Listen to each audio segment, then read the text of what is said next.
Channel. MSc third semester में हम अगर हम बात करें, एमएससी थर्ड सेमेस्टर में हम हेट्रोसाइक्लिक केमिस्ट्री की स्टडी कर रहे थे।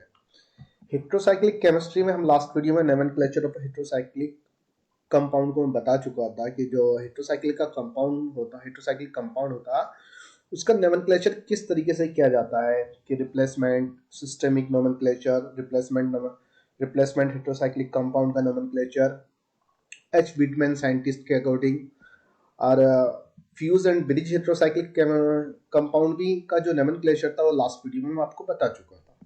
इसके बाद आता है principle of heterocyclic synthesis. Principle of heterocyclic synthesis मतलब हेट्रोसाइक्लिक कंपाउंड को किस तरीके से सिंथेसाइज किया जाता है, ये किस तरीके से उसको प्रिपेयर किया जाता है।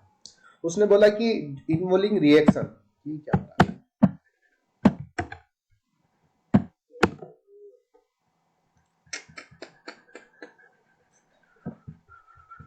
ये क्या हुआ, विकास तो है।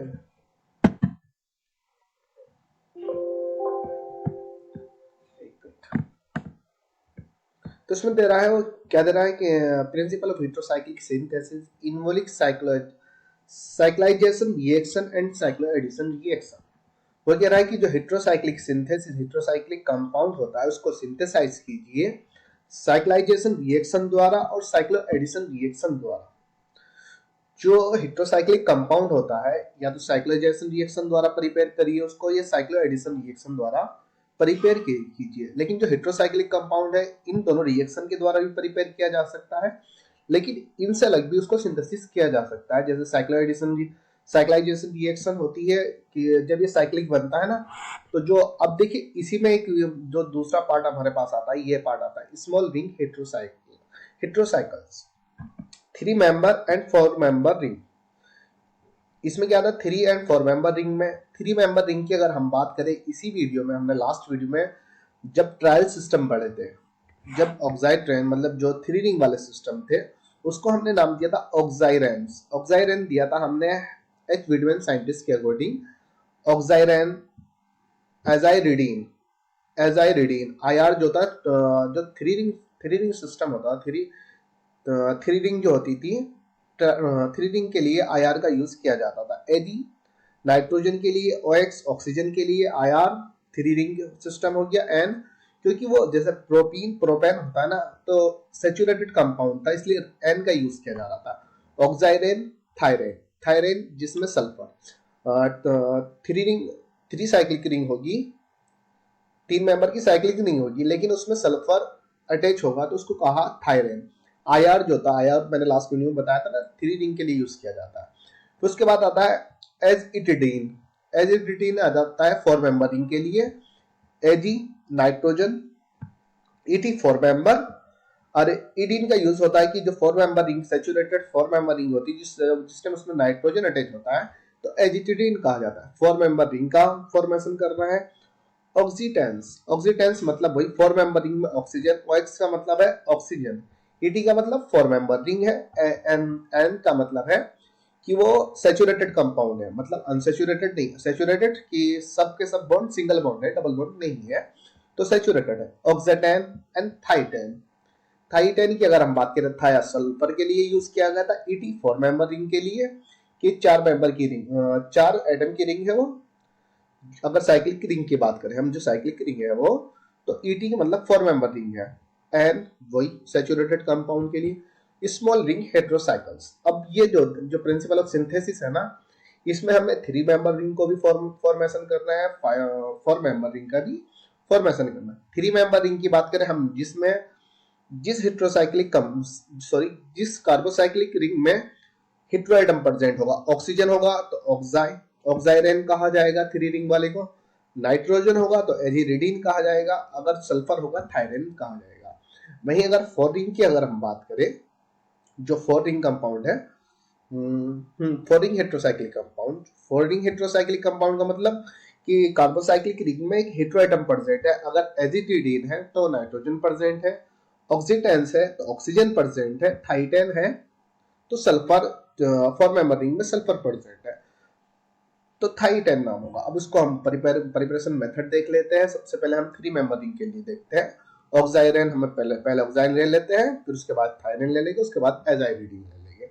इसकी कुछ केमिकल रिएक्शन भी होगी, यहाँ पे लिखा हुआ केमिकल, हाँ ये रहा कि an reaction, synthesis and an reaction, मतलब कुछ रिएक्शन दीजिए उसकी केमिकल रिएक्शन, जब ये कंपाउंड प्रिपेयर हो जाएगा इस कंपाउंड से अदर कंपाउंड, इसको ओपन रिंग, मतलब कोई सी भी केमिकल रिएक्शन, दो तीन केमिकल रिएक्शन देनी पड़ेगी हमें।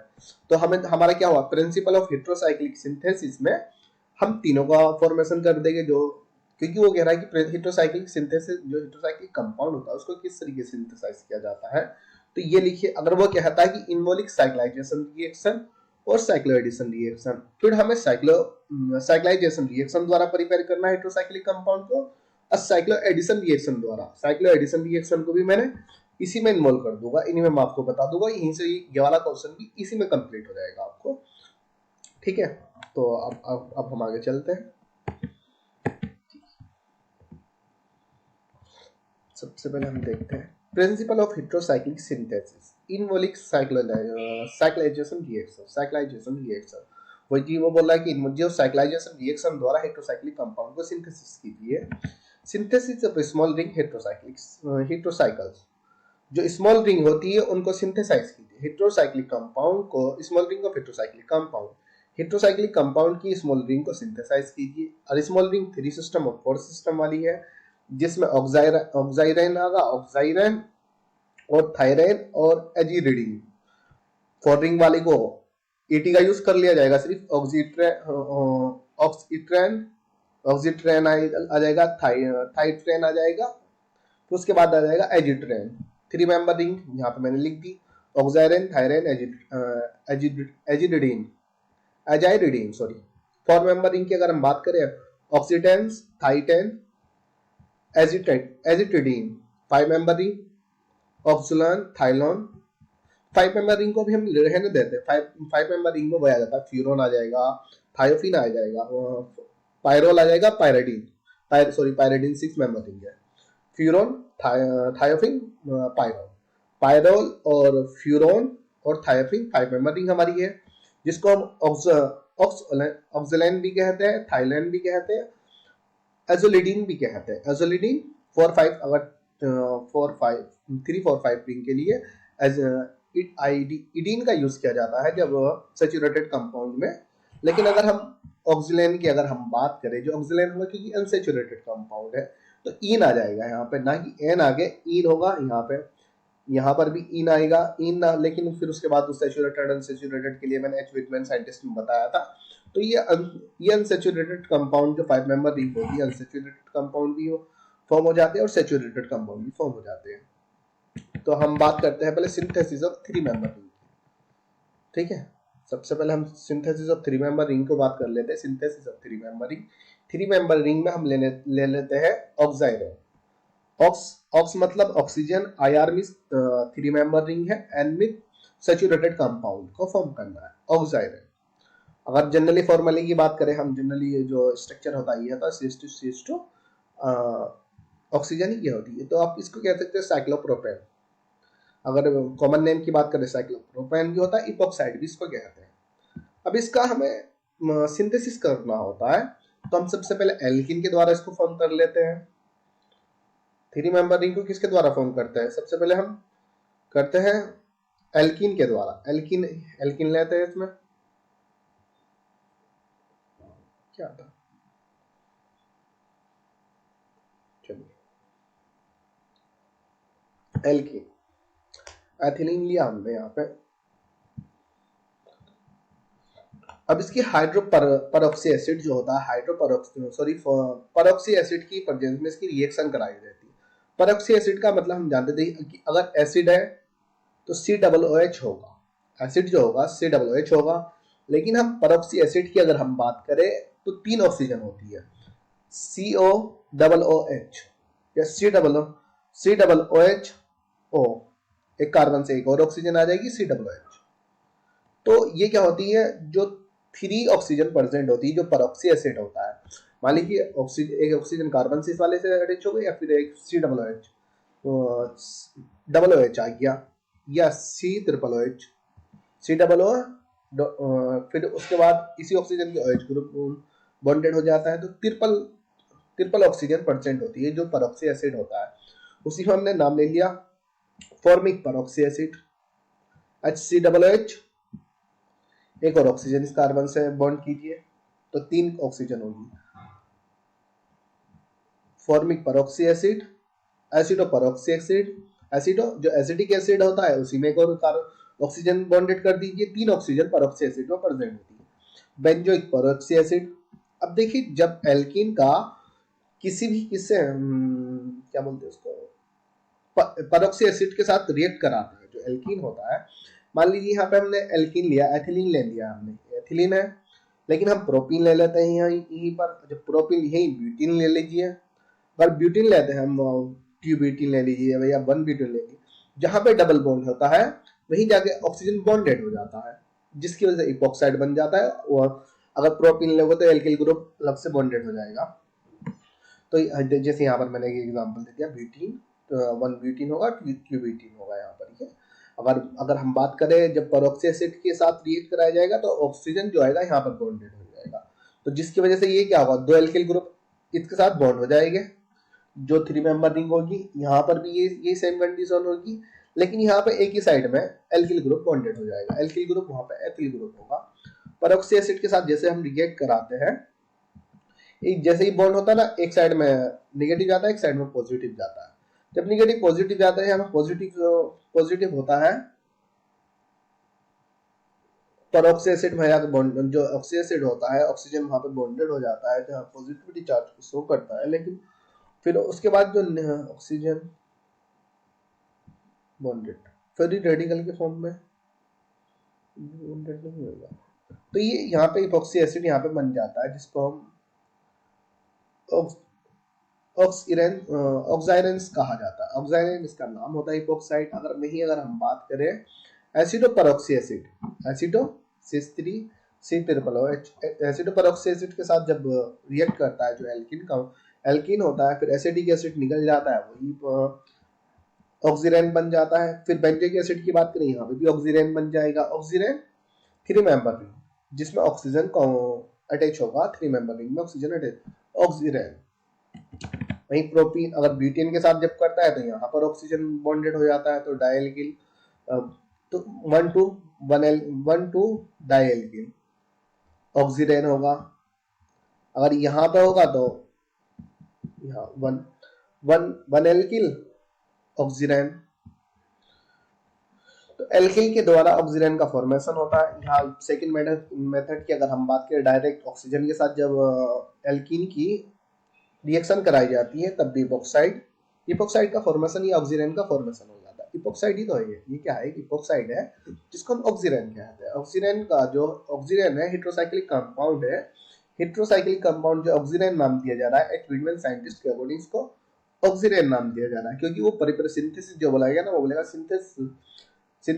Synthesis of oxirane and give the chemical reaction. Oxirane को प्रिपेयर कीजिए और उसकी केमिकल रिएक्शन दीजिए।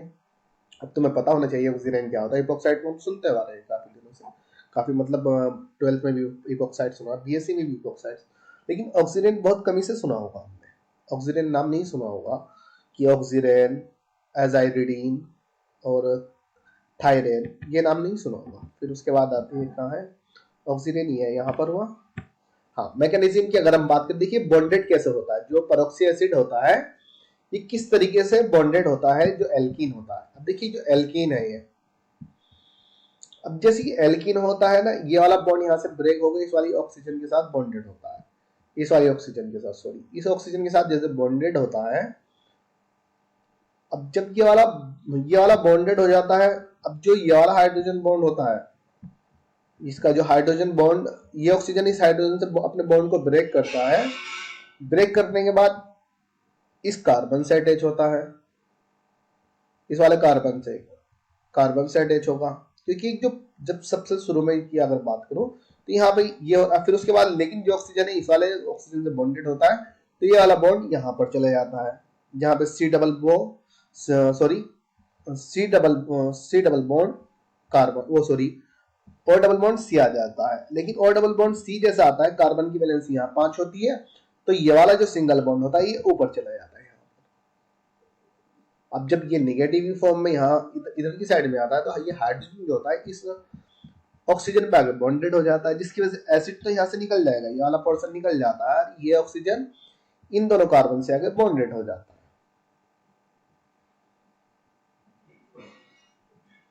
जिसकी वजह से ऑक्साइड का फॉर्मेशन हो जाता है। मैकेनिज्म में यही दिखाना, जो मैकेनिज्म है, मैकेनिज्म आप एल्कीन बनाइए, फिर परऑक्सी एसिड को दिखाइए, परऑक्सी एसिड के बाद जो ऑक्सीजन होगा इस कार्बन से बॉन्ड बनाएगा, सॉरी हाँ ये ऑक्सीजन इस कार्बन से बॉन्ड बनाएगा, लेकिन ये वाला बॉन्ड इस वाली ऑक्सीजन से बना रहा होगा, लेकिन जिस टाइम ये इनका बॉन्ड का फॉर्मेशन ब्रेकिंग हो रही होगी तो ये वाला बॉन्ड इस वाली साइड में शिफ्ट हो रहा होगा। जब शिफ्टिंग इस साइड में होगी तो ऑक्सीजन डबल बॉन्ड हो जाएगा, कार्बन की वैलेंसी 5 हो जाएगी, जो बहुत ज्यादा डिस्टर्ब हो जाएगी, अनस्टेबल हो जाएगी, जिसकी वजह से ये वाला बॉन्ड यहाँ पे शिफ्ट हो जाएगा, हाइड्रोजन यहाँ से बॉन्डेड हो जाएगा। केमिकल रिएक्शन ऑक्साइड की, अगर हम केमिकल रिएक्शन की बात करें, chemical reaction ring opening reaction, सबसे पहले हम रिंग ओपनिंग रिएक्शन को दिखा देते हैं। जो इपोक्साइड होता है, जो ऑक्साइरेन होता है, इपोक्साइड ऑक्साइरेन या साइक्लोप्रोपीन, ऑक्सोसाइक्लोप्रोपीन, प्रोपेन सॉरी ऑक्सोसाइक्लोप्रोपीन,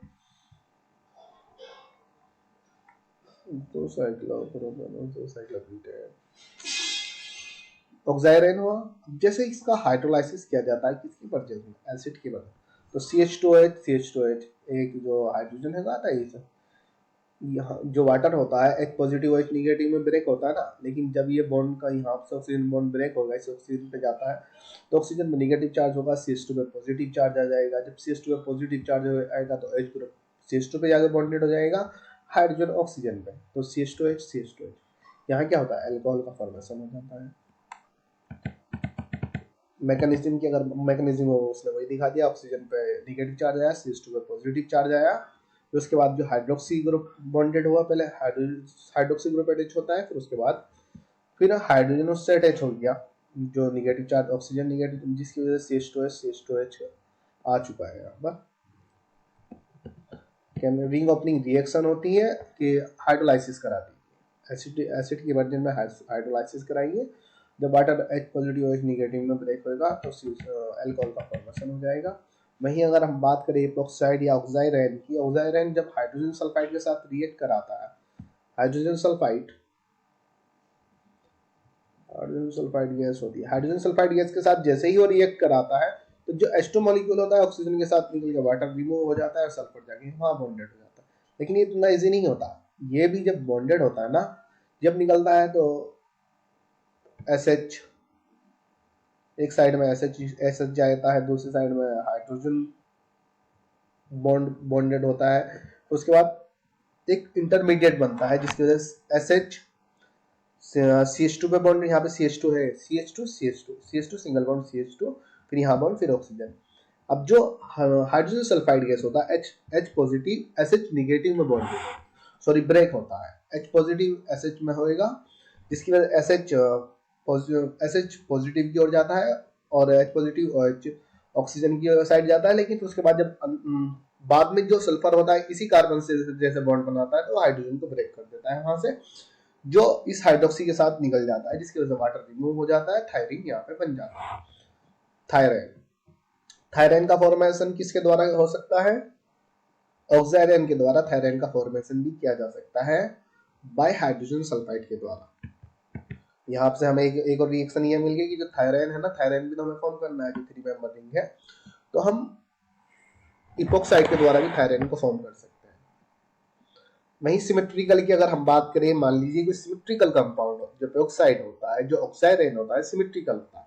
जैसे मान लीजिए यहाँ पे जो है CC, यहाँ पे CH2 है। अब जो CH2 है यहाँ पे तो हाइड्रोजन की जगह एक एल्किल ग्रुप है, एक हाइड्रोजन बॉन्डेड है, दूसरे कार्बन पे भी एक एल्किल है, एक हाइड्रोजन है, यहाँ पे ऑक्सीजन बॉन्डेड है। ये क्या एक सिमेट्रिकल है, दोनों के दोनों कार्बन पे सेम मॉलिक्यूल अटैच है ना, HR एल्किल को ऐसा ही मान लीजिए, सिमेट्रिकल है।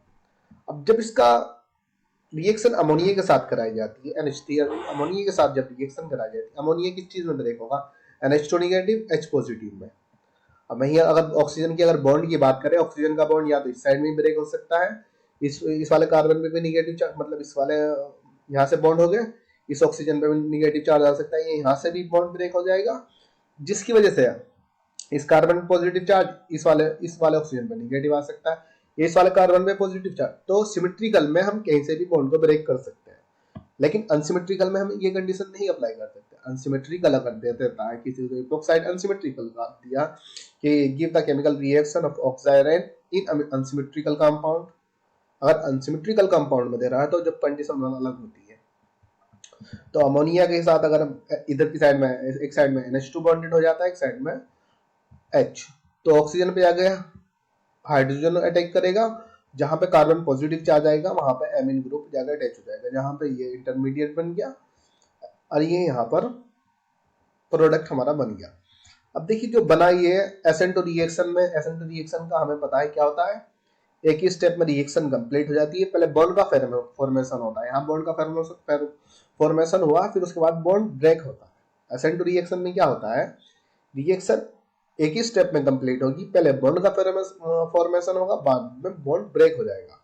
वहीं SN1 की अगर हम बात करें, जो SN1 होती है सिमेट्रिकल कंपाउंड में, उसने भी सिमेट्रिकल कंपाउंड दिया, जो ऑक्साइडेन दिया, ऑक्साइडेन से जो एल्किल ग्रुप अटैच है वो सिमेट्रिकल है, RH HR, ये RH एक एल्किल ग्रुप एक हाइड्रोजन ग्रुप अटैच है, जिसके वजह से जो ऑक्सीजन का बॉन्ड ब्रेक होगा, इस वाले कार्बन से ही बॉन्ड ब्रेक हो सकता है, इस वाले कार्बन से ही बॉन्ड ब्रेक हो सकता है, बीच का बॉन्ड ब्रेक नहीं कर सकते आप, ये नहीं कर सकते हो। तो ये वाला बॉन्ड ब्रेक होगा, जिसकी वजह से ऑक्सीजन पे निगेटिव चार्ज, इस कार्बन पे पॉजिटिव, यहाँ से ब्रेक करोगे इस कार्बन पे पॉजिटिव, इस ऑक्सीजन पर निगेटिव चार्ज होगा।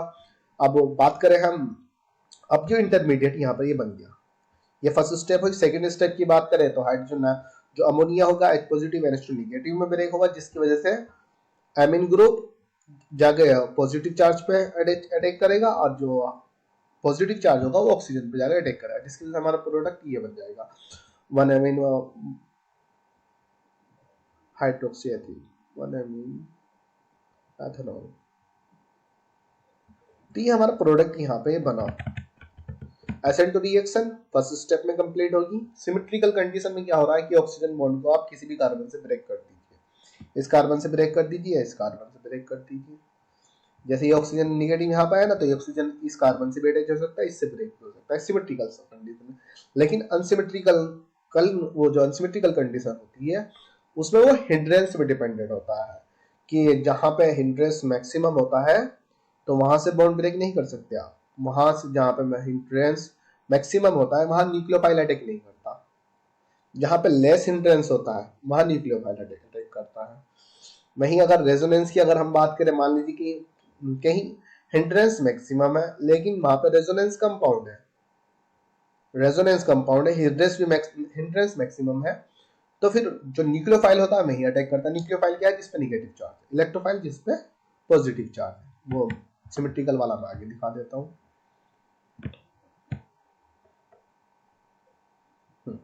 उसने एग्जांपल ये दिया अनसिमेट्रिकल कंपाउंड के लिए। अनसिमेट्रिकल कंपाउंड क्या, देखिए एक कार्बन से उसने एल्किल ग्रुप बॉन्डेड किया, एल्किल CH3 मान लीजिए C2H5, एक एल्किल ग्रुप यहाँ पे बॉन्डेड किया, एक हाइड्रोजन बॉन्डेड किया, क्योंकि CH2 ऑक्सीजन होता है ना, तो इसी हाइड्रोजन से दो हाइड्रोजन यहाँ पर CH2, लेकिन इसकी जगह उसने एक हाइड्रोजन का एल्किल ग्रुप यहाँ पे बॉन्डेड कर दिया वहां पे। तो ये क्या है, हमारा ऑक्साइडेंट कंपाउंड है, एल्किल ऑक्साइडेंट, एल्किल 1 एल्किल ऑक्साइडेंट। अब जब ऑक्साइडेन है यहाँ पर, अब यहाँ पर वही इसकी केमिकल रिएक्शन दिखानी है हमें, अमोनिया के साथ हम केमिकल रिएक्शन दिखा रहे हैं, जिसकी वजह से वो H पॉजिटिव NH2 निगेटिव, एक न्यूक्लियोफाइल एक इलेक्ट्रोफाइल में यहाँ पे ब्रेक हो गया। अब देखिए जो अमोनिया है कहाँ पे जाकर अटैक करेगा, जो न्यूक्लियोफाइल है वहां पे जाकर अटैक करता है जहां पे हिंड्रेंस कम होता है अनसिमेट्रिकल कंडीशन में, और जो इलेक्ट्रोफाइल होता है वहां जाकर अटैक करता है जहां पे हिंड्रेंस ज्यादा होता है। न्यूक्लियोफाइल कहां पे अटैक करेगा, जहां पे हिंड्रेंस कम होगा। हिंड्रेंस तुम्हारे अकॉर्डिंग किसमें कम है, जिसमें एल्किल ग्रुप है वहां हिंड्रेंस कम होगा, वहां तो हिंड्रेंस ज्यादा होगा ना, क्योंकि यहाँ पे जब कार्बन होगा इसी से 3 हाइड्रोजन और बॉन्डेड हो जाएंगे, जिसकी वजह से आपस में क्या करेंगे, रिपेल करेंगे, ये वाला हाइड्रोजन उस हाइड्रोजन से रिपेल करेगा, जिसकी वजह से वहां पे स्टेरिक हिंड्रेंस आ जाएगा। स्टेरिक अगर यही की बात करें, यहाँ पे हाइड्रोजन यहाँ पे स्टेरिक हिंड्रेंस कितना हो रहा है, इसी हाइड्रोजन इस हाइड्रोजन से थोड़ा बहुत यहाँ पे स्टेरिक हिंड्रेंस हो रहा है, लेकिन यहाँ मैक्सिमम स्टेरिक हिंड्रेंस हो रहा है क्योंकि यहाँ पे एल्किल ग्रुप बॉन्डेड है। जब एल्किल ग्रुप यहाँ पे बॉन्डेड है, इस तरह के हिंड्रेंस यहाँ पे प्रोड्यूस हो रहा है, जिसकी वजह से न्यूक्लियोफाइल यहाँ पे अटैक नहीं करेगा, न्यूक्लियोफाइल यहाँ पर अटैक करेगा। जब न्यूक्लियोफाइल यहाँ पे अटैक करेगा तो यहाँ पे पॉजिटिव चार्ज आना चाहिए, तो जो ऑक्सीजन का जो बॉन्ड ब्रेक होगा इस वाले कार्बन से ब्रेक होएगा, इस वाले कार्बन से। यहाँ आपका नेगेटिव चार्ज इस वाले ऑक्सीजन पे आ जाएगा, यहाँ से ब्रेक नहीं कर सकते आप, यहाँ पे अनसिमेट्रिकल कंडीशन में नहीं कर सकते, क्योंकि अनसिमेट्रिकल कंडीशन जो होती है बॉन्ड ब्रेक वहीं से होता है जहां पे स्टेरिक हिंड्रेंस कम होता है, हिंड्रेंस इस वाले कार्बन पे कम होता है, तो जिसकी वजह से न्यूक्लियोफाइल जाके यहाँ पर अटैक करेगा, NH2 ग्रुप यहाँ आ जाएगा और हाइड्रोजन यहाँ पर आ जाएगा, तो कंपाउंड बन जाएगा आपका ये। अब यही दूसरी कंडीशन होगी कि मान लीजिए अनसिमेट्रिकल कंपाउंड तो है, लेकिन वहां पर रेजोनेंस कंपाउंड है C6H5 फिनाइल ग्रुप अटैक है यहाँ पे फिनाइल ग्रुप अटैक करिए, यहाँ पे भी फिनाइल ग्रुप अटैक कर दीजिए, या एक फिनाइल ग्रुप यहाँ ले लीजिए, यहाँ से एज इट इज रहने दीजिए। अब क्या होगा, अब जो न्यूक्लियोफाइल होगा उस पोजीशन पर अटैक करेगा जहां पे स्टेरिक हिंड्रेंस मैक्सिमम होगा, जैसे ये है। देखिए यहाँ पे अगर स्टेरिक हिंड्रेंस की अगर हम बात करें, यहाँ पे हाइड्रोजन है, यहाँ पे हाइड्रोजन बॉन्डेड है, यहाँ पे C6H5 है, यहाँ पे C6H5 है। अब स्टेरिक हिंड्रेंस कहाँ मैक्सिमम है, हाइड्रोजन वाले में मैक्सिमम है स्टेरिक हिंड्रेंस, नहीं, इस वाले पोजीशन पे स्टेरिक हिंड्रेंस जब मैक्सिमम है। क्यों? क्योंकि यहाँ पे 6 कार्बन है, कार्बन फिर उसके बाद हाइड्रोजन बॉन्डेड है, जिसकी वजह से बहुत ज्यादा स्टेरिक हिंड्रेंस आ रहा है उसमें, जिसका अट्रैक्शन रिपल्सन यहाँ पे बहुत ज्यादा स्टेरिक हिंड्रेंस की वजह, स्टेरिक हिंड्रेंस हो रहा है, लेकिन रेजोनेंस को भी शो कर रहा है। जो फिनाइल ग्रुप होता है, जो बेंजीन रेजोनेंस को शो करता है ना, रेजोनेटिंग स्ट्रक्चर बनाता है बेंजीन, कई पाइप बॉन्ड का इलेक्ट्रॉन का डीलोकलाइजेशन होता रहता है, जिसकी वजह से पाइप बॉन्ड का ट्रांसफर होता रहता है। जो बेंजीन की रिंग होती है मूविंग करते हैं ना, पाई इलेक्ट्रॉन मूविंग करते रहते हैं बेंजीन रिंग में, तो रेजोनेंस कंपाउंड होते हैं जो, तो वहां पे जो न्यूक्लियोफाइल अटैक करता है, जहां पर स्टेरिक हिंड्रेंस मैक्सिमम होता है वहां पर अटैक कर लेता है, तो यहाँ से बॉन्ड ब्रेक हो जाएगा, तो ये वाला कार्बन पॉजिटिव चार्ज को शो करेगा, यहाँ पे ऑक्सीजन पे नेगेटिव चार्ज, तो अब एमीन ग्रुप इस वाले कार्बन पे बॉन्डेड हो जाएगा और हाइड्रोजन इस ऑक्सीजन पे, तो प्रोडक्ट बन जाएगा आपका ये। तो एक केमिकल रिएक्शन यहाँ पे हमारी कंप्लीट हो गई। नहीं आता है सिंथेसिस ऑफ थायरेन या थायोसाइक्लोप्रोपेन, इसका कॉमन नाम है थायोसाइक्लोप्रोपेन, या हाँ बस थायोसाइक्लोप्रोपेन ही आ सकता है। सिंथेसिस ऑफ थायरेन, थायरेन मतलब जिसमें सल्फर, इसको हम नेक्स्ट वीडियो में कर लेते हैं। Okay, thank you.